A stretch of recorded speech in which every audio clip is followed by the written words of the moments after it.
Hello again, everyone, and welcome to another edition of RF Podlooza, a podcast by and for advertising people. Now, before we get started, we'd like to ask you a simple favor. Please subscribe to our channel and like this video. So this week we travel to the city of Ann Arbor, Michigan, one of America's greatest college towns, and visit with Jan Muhleman, CEO and founder of the Regroup Agency. Jan has been a leader in our industry over the last several decades and has seen it all, from mergers and acquisitions to spin-offs to client wins and losses, as well as the emergence of the digital transformation. It is our privilege to have Jan Muhleman as a guest today, so let's meet Jan. I'd like to welcome Jan Muhleman to RF Podlooza. She is the CEO and founder of the Regroup Agency. And Jan, I understand you have a real important milestone coming up soon. We do. It is our 20th anniversary as Regroup. Regroup is actually the fourth generation of a company that I founded many, many years ago in 1974 and had the good fortune of gaining a little client that grew into a big client, grew the agency. We sold the agency, folded into a much larger agency. That agency sold to Omnicom. Then we spun out of that agency and joined Fitch, which was an international design consultancy, and that sold and that sold and that sold. And in 2003, we bought ourselves back and became Regroup. Well, that sounds like a history of the advertising industry over the last few decades, with all the M&As and spin-offs and Yes. And client shifts.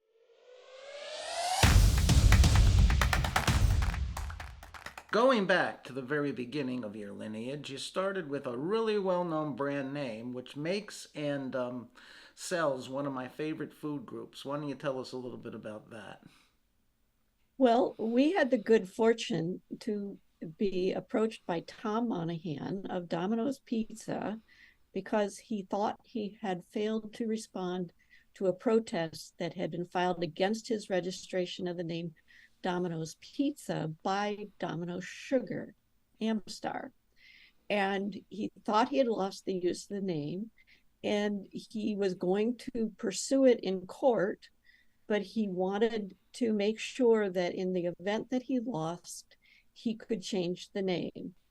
And in fact, 5 years later, when we were the agency of record for him, he lost in district court down in Atlanta, lost the use of the name. We actually switched out the inside graphics of the signs and the patches and the logos on the boxes to Pizza Dispatch, kept opening stores, and then when he won at appellate court, we switched it all back.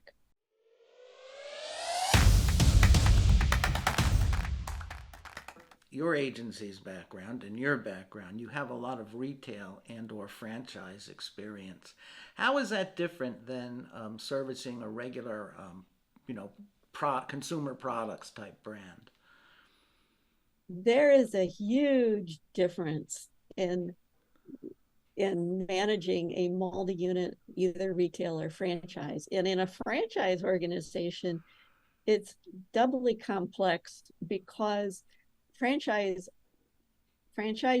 are owners and they have a certain amount of autonomy. In a franchise organization, you might, as a corporation, have the authority to say, this is your marketing program. But in reality, the franchisee has the power to say, no, I'm not going to do it. One of the tools that you developed early on at one of the agencies through your career was the customer journey. Can you tell us a little bit about that? Sure. When we first started, we came out, myself and my founding partner and many of our team members came out of the Ohio State Department of Industrial Design. We did not start out in advertising. We started out really holistically looking at what is the business problem? Where is this communication channel breaking down? What do we need to do? What are all the touch points that we need to cover? And at the time, we called it seamless communication, so that you were making sure that every touch point was delivering on the brand promise, delivering the customer experience that you wanted to have. And we were completely channel agnostic. That actually led us at the time into retail store design. And it led us into a complete 360 look at what was the customer experience. And we were really pretty far ahead of where the advertising industry was at the time. So one of the things that impressed me about Regroup was that you have a really good, solid set of core values. So why don't we address that? Okay. Well, one of our key core values is people first. And by people first, it means a lot of different things. One is it means that for our employees, we are committed to providing an environment where we help them grow and achieve as much as they possibly can. For our clients, it is that we are working very collaboratively with them. We are partnering with them. And for their customers, their end users, it is that we are acknowledging that all people want to be treated with respect, and that how we deliver our communication to them has to be respectful at the same time that it is informative and persuasive.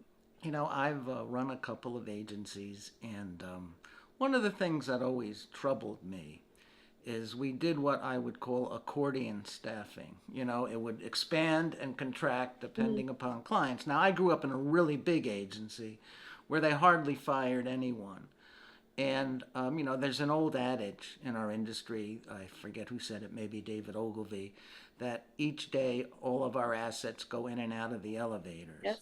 So obviously, when you lose a client, sometimes you have no choice but to let people go. But how do you feel about keeping that core group of people together? Well, we're really proud of the fact that we have Well, that's for great. a long time. And we have obviously added new team members as we've grown. And I would say sometimes we keep people to a fault, but that is the advantage of being independent. When you Sure. are independent, you write the checks and you get to decide, okay, we're going through a down period.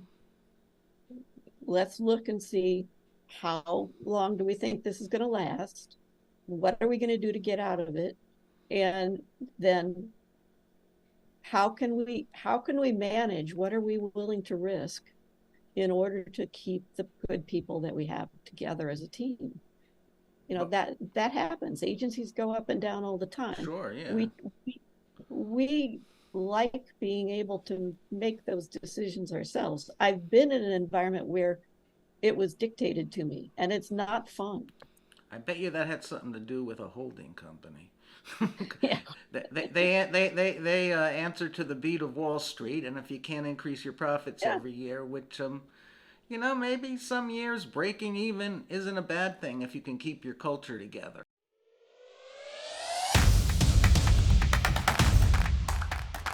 And so that leads me right into some of the biggest topics in our industry today: Chat GPT and AI. Do you have any philosophy on that, or is it still developing, as most people's are, I guess? But I would say we are still developing that. We have written a policy for our team on the use of that. It includes transparency to our clients when we do use any kind of an AI technology. Obviously, in the media world, media has been using AI for quite a while. And so even, Yeah, but Google that's a little yeah. different than creative. I mean, because algorithmic media has been around. I mean, yeah, it's being more efficient. But when you get into the creative area, I think it's a lot different. Well, we are encouraging our teams to explore and use it and see how we can incorporate it into the work that we do. And they are. But again, as I said, we are being really transparent. It's never a strictly an AI generated product. Sure. It is, we are using it for research, we are using it to concept, and then our creative teams are choosing what elements of that are should be incorporated in any solutions that we come up with. So we're approaching it cautiously, but it's a tool, Sure. and it's Yeah. going to be here and we're going to use it. So Okay. we have to figure out what that is. You just want to make sure the tool is put in the right hands, hence the focus on your people and your culture. I was looking through your work that your agency has done, the creative work, and you've done some great stuff. Why don't you tell me about some of your campaigns? Well, one of the clients that we have enjoyed working with and feel we have really contributed to their success is DTE. DTE is a energy utility. They are, and as a utility, they are in a low engagement category. And often you find that utilities don't do much in terms of marketing and advertising and talking on a regular basis to their customers. What we have found that people feel better about their energy company, their utility, when they have had communications from them. And that includes advertising. That's great. And there's a campaign that I saw for the University of Michigan, a Wash Your Hands campaign, which featured some really pop art, I guess, for lack of a better term. Tell me about that one. That was done for the University of Michigan Health System, which is now called U of M Health or Michigan Medicine. And it was an internal campaign when they were trying to really raise their scores for safety. And so this campaign was developed so that we had buttons, we had posters that went in the bathrooms, and it Great was, posters, by the way. yeah, they were, and they're very fun. They're the, oh my God, the invasion of the hand monsters kind of thing. And it got tremendous attention. It was very well received by the internal audiences, by the docs and the nurses, and it actually helped change their behavior.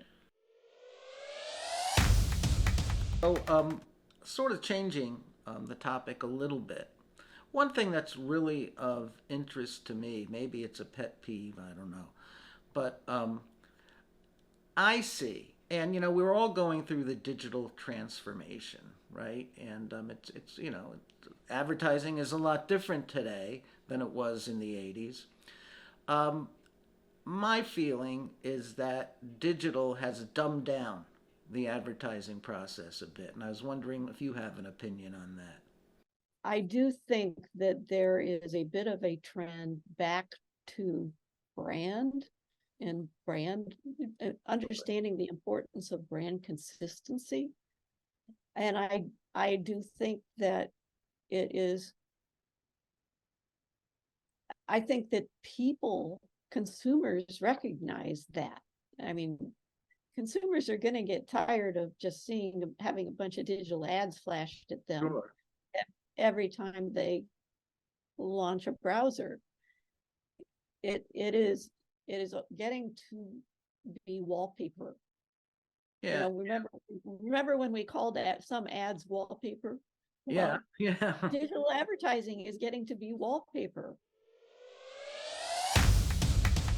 So, so I couldn't interview someone like yourself being from where I am, without asking about RFPs. And so, what role do RFPs play in your business development process?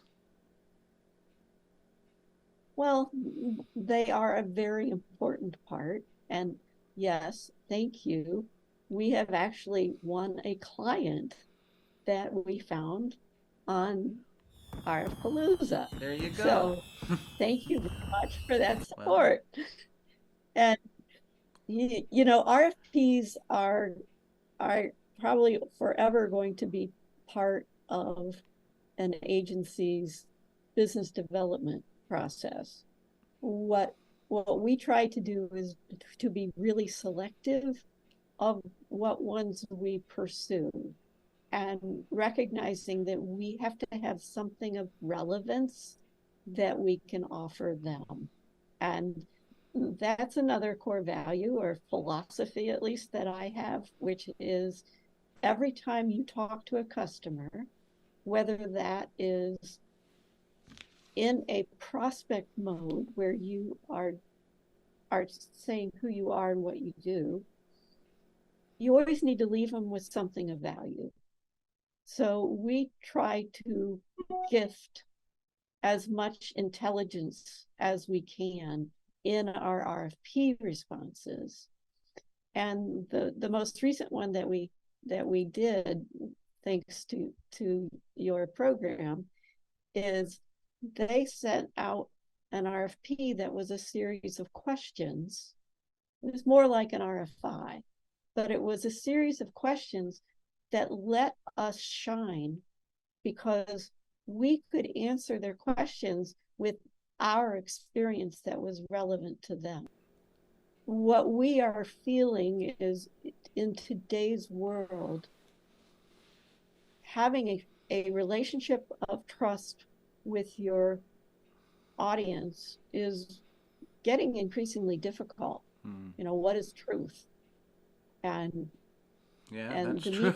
Well, yeah, we've been through that, haven't we? Yeah, the media isn't helping a whole lot. So we are focusing a lot more on in fact, this client that we just won, thank you, is really their goal is they want their customer to trust them. That's our assignment, is help us gain their trust. Let me ask the question, because you're on a roll here. So, in today's advertising environment, there are certain things that I believe, and I know you believe, that are really important. And authenticity is a word I hear a lot, and trust is a word I hear a lot. How does that fit into Regroup's philosophy? What we turn to a professional researcher and educator, Kent Grayson, out of Northwestern Kellogg School. And he has developed a 3-part model for trust. And at the base is performance. So you have to be able to perform, or competence, he calls it competence. You have to be able to have competence and deliver what you say you're going to deliver. Above that is, to your point, honesty, transparency, authenticity. There's that level where people have to trust that you are being open and honest with them. And then at the top is benevolence. And that is that people have to believe that you care about them. So obviously you have to have competence or you wouldn't be in business. In today's world, it's really important that you are transparent and honest, and that they understand who you are, not just what you do. And then on top of that is that they have to believe that you care, that you're doing it for them. Yeah, well, when you get right down to it, that's what effective branding is all about. It's projecting the brand in an authentic way that creates an emotional bond, and that shows that there's some level of care and trust there, I believe. So, Well, Jan, this has been great. Very interesting stories. Um, Congratulations on your 20th anniversary, because in the last 2 decades it's been really tough for a startup, well, not that you're completely a startup, but a new agency to last 2 decades. So we really appreciate you being on our podcast. Good luck to you and happy anniversary. Thank you so much, Roger. It has been great. I have enjoyed our conversation.